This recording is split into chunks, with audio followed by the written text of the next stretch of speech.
nós falamos aí dessa relação que existe, né, entre a fake news e também tentando fazer um relacionamento com o desespero corrente, né, das pessoas tentarem acreditar em algo, porque é como o Sidney disse várias vezes e a gente repetiu várias vezes aqui dentro do Contestação, né? Ser bom dá trabalho, gente. Dá muito trabalho, é cansativo, tem vezes que não é prazeroso e, meu, é difícil, né? Então, para que eu vou me esforçar para ser uma boa pessoa, para atender os requisitos para eu passar para uma nova série, né? Para eu ir avançar na minha escalada escolar aqui, se eu posso colar na prova, né? Se eu posso inventar alguma coisa ali, invento uma prova, respondo ela do jeito que eu acho, colo e eu vou conseguir passar igual os outros, né? Só que aí tem um problema, né? Quando você chega lá na sua vida, que você vai precisar usar aquele conceito que você deixou de aprender por preguiça, porque dava muito trabalho, é onde a vida te dá o troco, né? É onde você vai precisar usar o conhecimento que você teoricamente deveria ter desenvolvido e não desenvolveu, né? Então, acho que o mesmo deve acontecer aqui. Não adianta a gente se enganar, a gente inventar as nossas histórias, acreditar. Pensem aí, gente, na quantidade de seitas que surgiram nos últimos anos. Pensa no número. Agora você pensa nos escândalos das seitas. Porque pelo menos uma vez por mês aparece uma seita, né? A última que chamou lá era do Ranier lá, né? O Nexium nos Estados Unidos lá, né? Mas cada vez aparece mais seitas. Por quê? Porque as pessoas criam aquelas histórias para elas acharem. É um auto-engano, né? Eu vou me enganar para acreditar que eu estou é, em acordo, que eu estou conforme as regras para eu ir para um mundo melhor. Só que o juiz não está aqui no meio da gente, né? O juiz ele está lá em cima e ele sabe exatamente que você está tentando se enganar, né? Então, visto isso, né? E do depoimento que vocês já colocaram,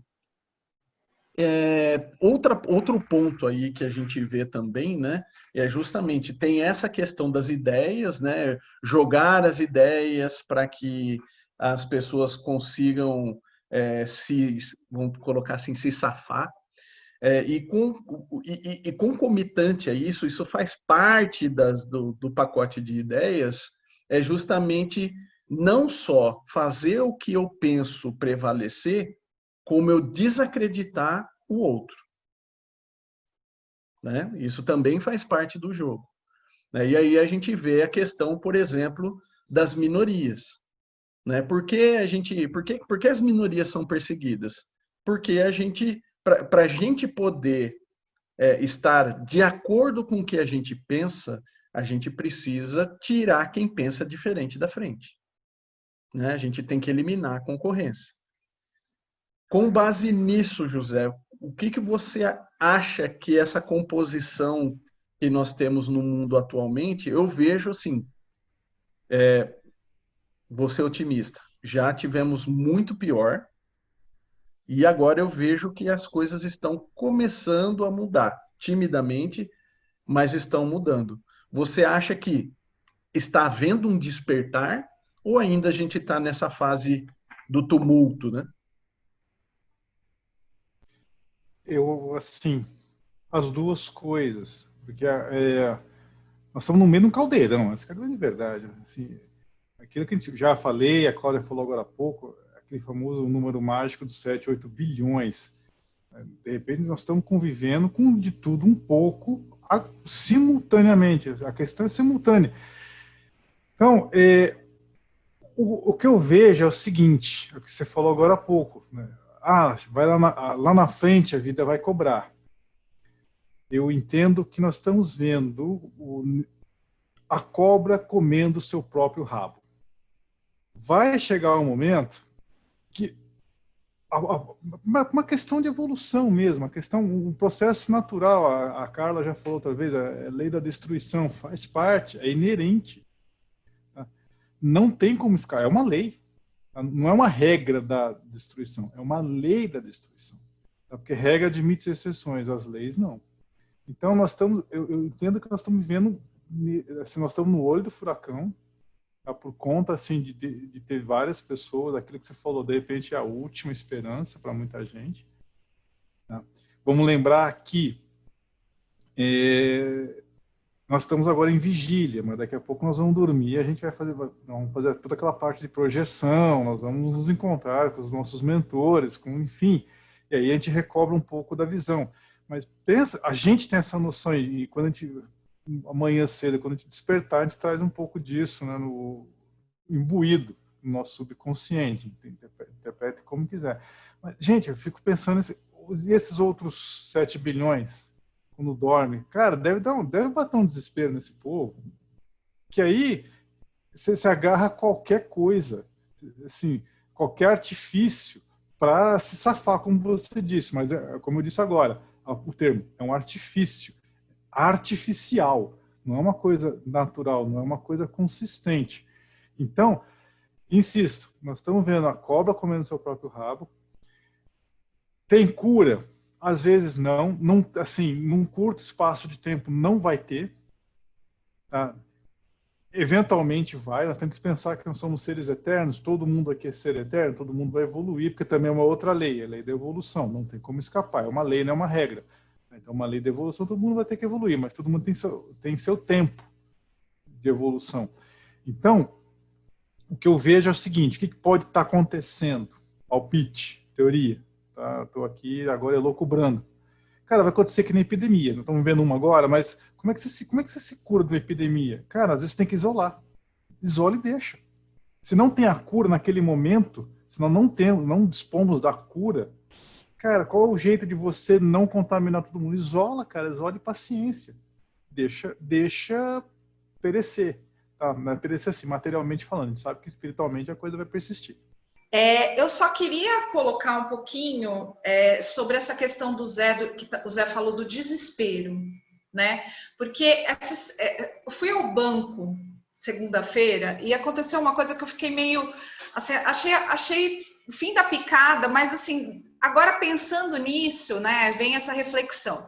Eu estava lá no banco, eu tive que ir no banco, não tinha outra alternativa, precisava ir no caixa eletrônico, e aí tinha uma fila gigantesca no banco, gigantesca para usar o caixa eletrônico. Gente, eram 10 caixas eletrônicos, tinham 2 funcionando, sendo que um era para conta, depósito, tudo mais, e só um para sacar. Metade era 5º dia útil, então você imagina que estava todo mundo querendo sacar dinheiro, né? Enfim, tava um tumulto no banco, ninguém explicando, ninguém falando, aquela coisa toda. Aí tinha um senhor, já um senhorzinho ali na frente, e ele estava muito bravo, como todo mundo estava, né? Mas aí, do nada, ele foi lá, tentou tirar, não conseguiu tirar, e eu acho que ele ficou numa frustração enorme, né, por conta disso. Aí ele vira e fala assim, tá vendo? Vocês estão ainda felizes que o Biden ganhou a eleição? Aí todo mundo ficou olhando, né, porque... Aí, daqui a pouco ele vira, ele sai da fila e fala, e tem mais, o filho do Lula ficou rico, ele só entrou no governo para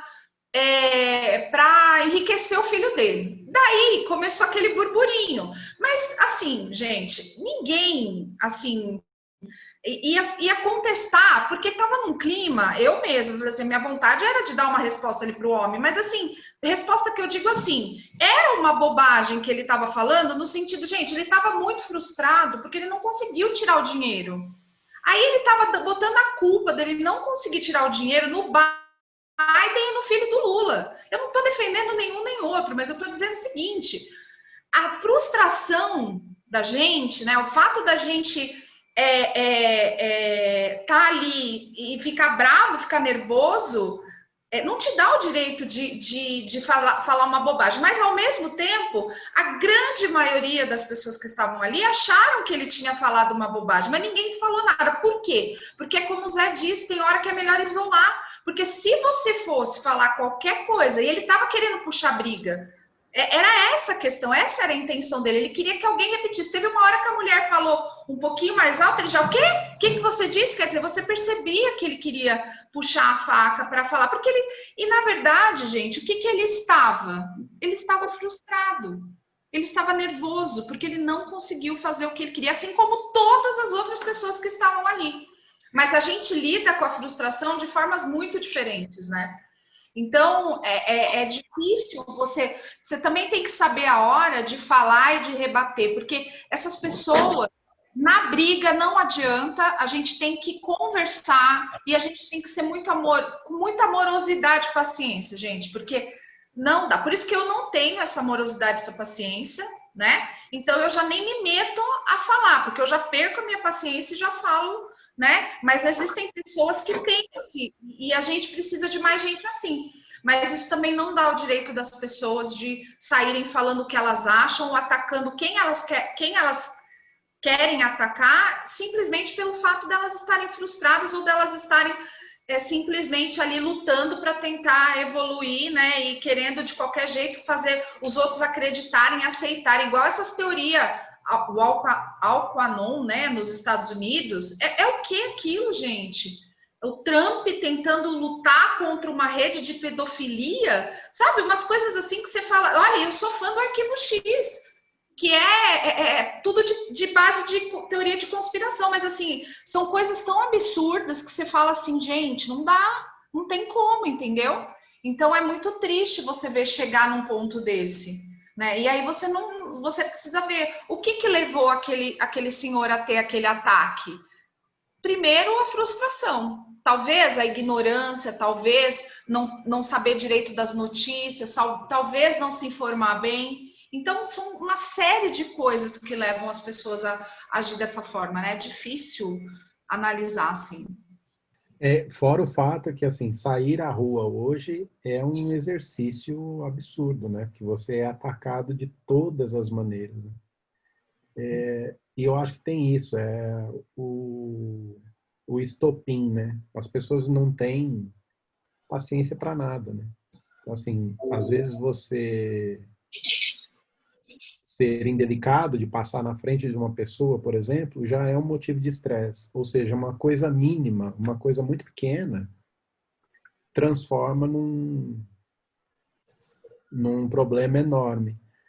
A gente, aqui em casa, eu especialmente, a gente luta bastante com esses ataques. Assim. Eu me sinto agredido quando saio à rua, literalmente.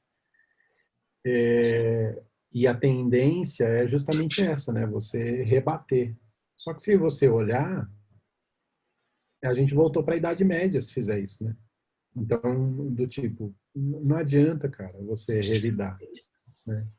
Também não acho que a gente deva ser idiota. Acho que você tem que ser respeitado dentro do seu espaço.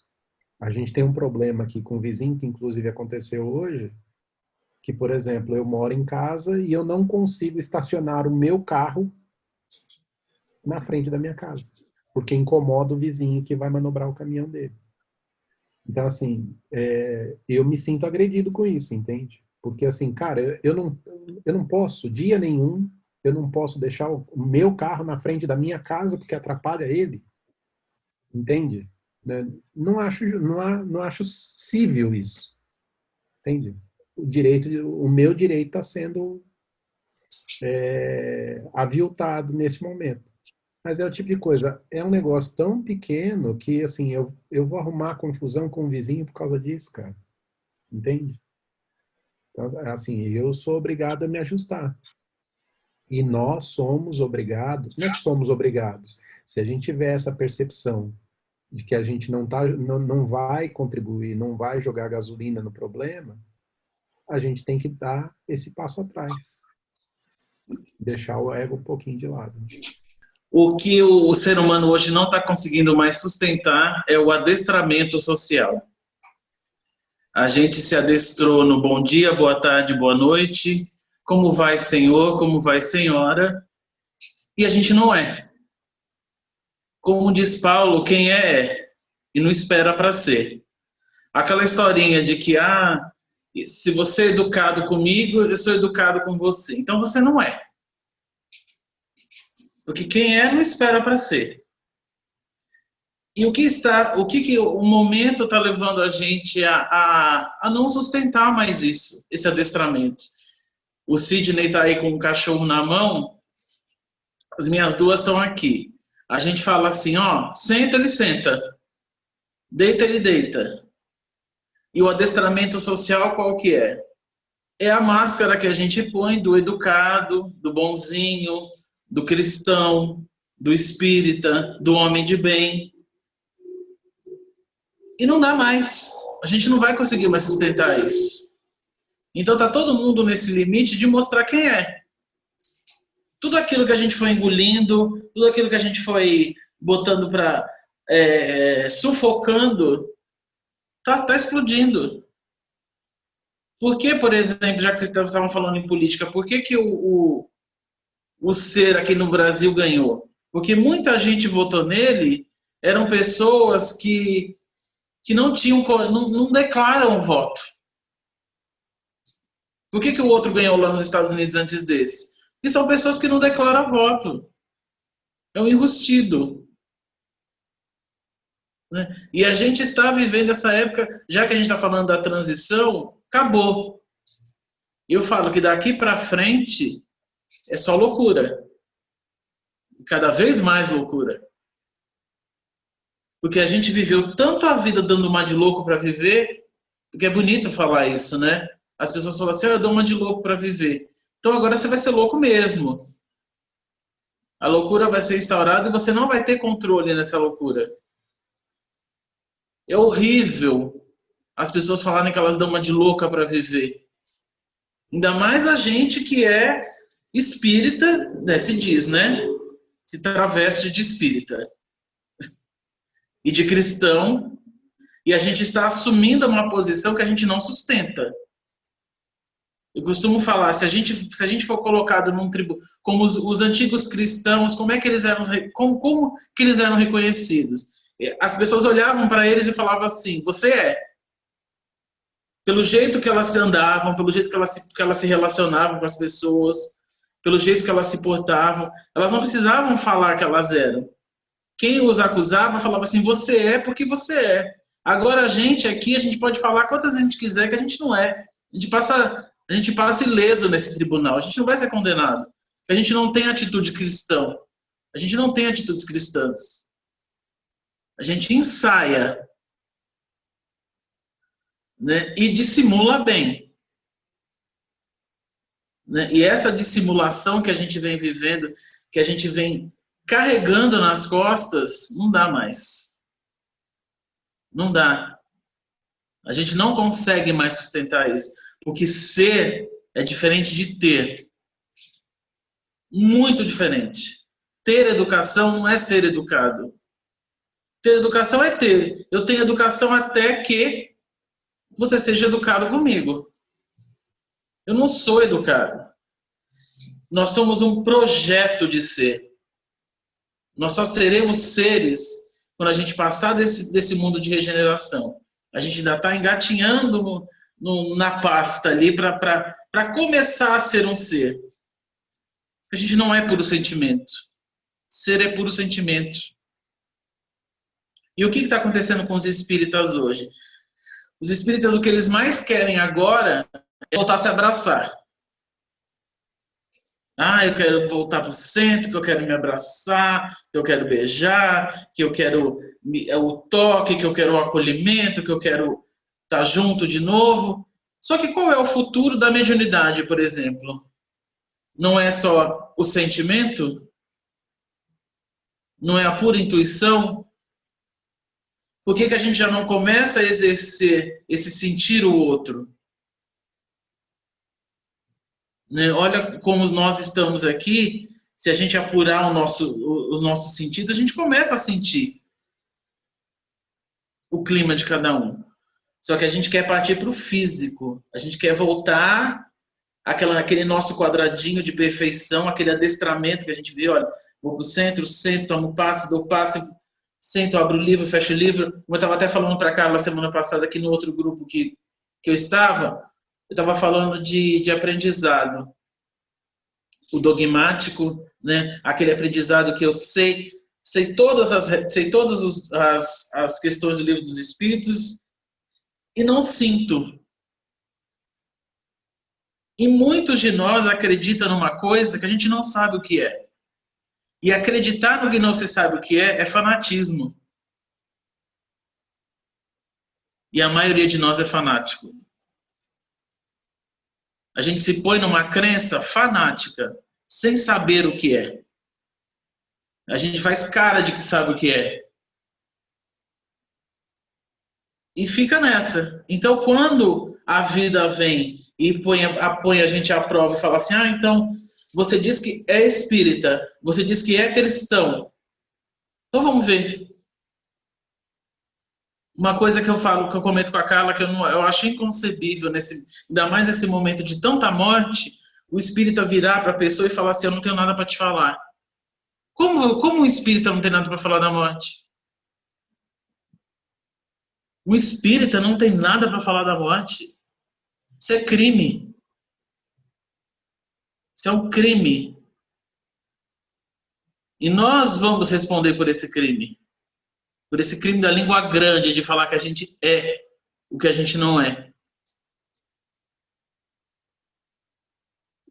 E uma série de coisas que a gente fala em nome da doutrina, em nome de Deus, em nome de Jesus, que a gente não sustenta. O espírita, ele tem hoje a gente mata com requinte de crueldade. A gente não vai lá e fala assim, o duelo teria que ser abolido do evangelho, por exemplo. Não. O espírita hoje, ele duela muito finamente, né? O espírita vai em vida passada, ele elabora a vida passada da pessoa, ele elabora uma obsessão, ele elabora todo um texto para matar o ser. E mata. E mata pior do que você ir lá e dar como fala o Vitor Hugo, às vezes é melhor você morrer como uma vítima do que você viver como algoz. Muito bem, Jairson. Muito obrigado. De acordo com toda essa discussão que a gente teve, Carlos, onde que ficou a moral em tudo isso? Né? Estamos todo mundo, um tentando enfiar a verdade na goela do outro, e a moral, ela está indo para onde? A gente está, como disse o Jair, enquanto a gente não sair do adestramento, a gente não vai atrás da moral, né? Porque é o que eu falei a semana passada, se a gente se coloca numa posição de que nós já somos bons, que nós já sabemos, a gente não corre atrás, né? Então, está sendo estimulado muito o ego, então tudo isso sufoca a parte moral, né? Porque tem que trabalhar o ser. Mas a gente também ainda não está em condições de trabalhar o ser, né, devido à nossa evolução. A gente tem todo esse conhecimento, tem toda essa parte dogmática, mas a gente tem que abrir mão de tudo isso, né? O que eu falo que é esvaziar a xícara. Abre mão de tudo, se olha aquilo que você realmente é, e a partir daí, criar um diagnóstico, o que eu preciso melhorar, e tem que ser tudo muito natural, nada forçado, né? Nada forçado. Então, olhar para a gente, olhar como nós realmente somos, sem medo, sem culpa, não violentando a nossa condição espiritual, sabendo que nós temos pessoas que estão do nosso lado, espíritos que estão do nosso lado, como Emmanuel, temos Jesus do nosso lado, confiar neles, porque eles vão nos dar as ferramentas para que a gente encontre essa moral. Mas a gente ainda está nessa briga, né, de ego, de poder, de querer ser, né? A gente está muito iludido ainda. Então, tudo isso sufoca essa moral que existe, né? Porque a moral está em nós, né? As leis divinas estão em nós, mas a gente não consegue enxergar. Mesmo que seja pequenininha ali, seja no começo, está tudo dentro da gente. Mas enquanto a gente ficar olhando para o externo, a gente não vai se abrir para isso. E a gente tem tudo a nosso favor, gente. O sol nasce para todos, Jesus não faz escolhas. Somos nós. Nós temos a liberdade de escolher o caminho que a gente quer seguir. Mas a gente também tem que saber que a gente vai... que a gente está colhendo os frutos, né, de tudo que a gente já fez. Não tem como a gente fugir do que nós fizemos, né? Não tem como a gente fugir da gente mesmo. E a gente ainda está na parte da lei do amor, né, que o José Antônio colocou semana passada. No início é só sensações, instinto, depois sensações, depois sentimentos. Então a gente percebe aí dessa busca de emoções, né, porque a gente está muito nisso, né. Hoje a gente vê que as pessoas estão muito emocionais. A gente percebe que a gente está muito longe ainda do sentimento. Vai demorar um pouquinho ainda para a gente chegar no sentimento, né? A gente ainda está querendo dominar as emoções. Por isso que está tendo tanta depressão, tanta ansiedade, né? Porque a gente ainda está nesse período, né, de conhecer as nossas emoções. E é por isso que a gente não pode pular etapas. Não adianta a gente querer ter um sentimento se a gente ainda está lá nas sensações. Bom, a gente viu aí todo esse cenário, né, que está montado hoje, né, esse desespero que as pessoas têm de acreditar em algo e não necessariamente esse algo está relacionado com a verdade propriamente dita, mesmo porque a gente não sabe qual é a verdade, né? Está bem claro para todo mundo, a gente já discutiu isso, a gente não sabe qual é a verdade, mas a gente tem alguns mecanismos aí que nos ajudam não a ter contato com a verdade verdadeira, mas nos aproximarmos um pouco mais desse conceito divino, vamos colocar dessa forma. E aí, muitas pessoas elas acham, né, que pelo fato, e aí vamos remontar a história, né, a ciência ela surgiu como uma opositora da religião, né, porque ela veio não desmentir coisas que a religião disse, mas provar verdades que estão dentro do nosso ambiente físico, né? E com todo esse cenário, Zé, a ciência está certa mesmo? Cara, eu vou falar uma frase de um judeu famoso. Quando eu falo quem é o judeu, primeiro eu falo a frase. Vamos ver se eu consigo pegar direitinho na memória que ele falou assim: que a religião sem a ciência é cega e a ciência sem a religião anda de muletas. Glorioso Albert Einstein, judeu, fervoroso, assim, praticante. Cara, uma coisa ajuda a outra. Tá? Aí volto naquele filme lá do Contato de Carl Sagan, que está o reverendo Joss, né? Acho que era Joss o nome dele, Ross, alguma coisa assim, falando como é que chamava a personagem da... Oh, meu Deus, mas enfim, da cientista. Ele falou assim, olha, um repórter, na hora que eles estão saindo lá que ela fez aquela CPI, malharam até dizer chega, estão descendo as escadarias lá do Congresso, aí um repórter fala, reverendo, o que você achou do depoimento da doutora? Ele falou, cara, no seguinte, a doutora e eu somos, ela na ciência e eu na religião, estamos com o mesmo objetivo, a busca da verdade. Então, as duas coisas têm que caminhar juntas. Tá? Porque tem um momento que, assim, o Einstein estava perfeito. Assim, ou, se você for para um só, ele fica cego. Se você for para o outro, ele fica manco. Então, as duas coisas têm que caminhar concomitantemente. Tá? Nesse ponto, não à toa, o espiritismo é ciência, filosofia e religião. Tá? Porque aí, tirando a parte moral, que é a filosofia, você tem que estar é um tripé. 3 pontos determinam um plano, não 2.